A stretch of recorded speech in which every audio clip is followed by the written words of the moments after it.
തനിക്കൊരു എക്സ് ഉണ്ടായിരുന്നല്ലേ? എന്തായിരുന്നു പേര്?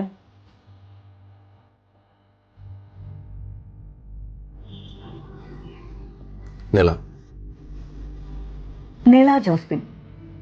റിലീജൻ ആയിരുന്നോ നിങ്ങളുടെ ഇടയിലെ പ്രശ്നം? അല്ല.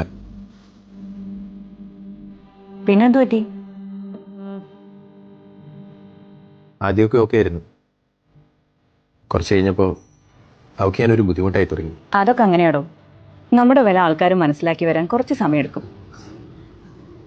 എപ്പോഴും ഒരു ടൈമിൽ ഞങ്ങൾ ഫുഡ് കഴിച്ചതിൻ്റെ കാശ് അവളാണ് കൊടുത്തത്. അതിനുശേഷം അവളെ ഞാൻ മുതലെടുക്കുക എന്നൊക്കെ അവൾ പറയാൻ തുടങ്ങി. ഞാനൊരുപാട് ശ്രമിച്ചു നോക്കി, പക്ഷേ അതിനുശേഷം കാര്യങ്ങളൊക്കെ കുറച്ച് കോംപ്ലിക്കേറ്റഡ് ആയി. ഫുഡിന്റെ പൈസ കൊടുത്തു എന്നൊക്കെ പറഞ്ഞ ആരെങ്കിലും ഇങ്ങനെയൊക്കെ ചെയ്യൂ? Sir, bill.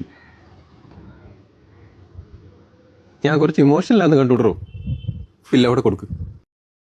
Madam, bill. ലക്ഷ്മിക്ക് ഞാൻ പറയുന്നത് മനസ്സിലാവുന്നുണ്ടോ?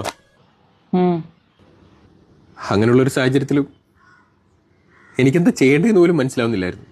ഞാനങ്ങ് വല്ലാണ്ട് ബ്രോക്കായി പോയി. അധികം മെഴുകണ്ട, ബില്ല് ഞാൻ കൊടുത്തോളാം. ഓക്കെ, പോവാം.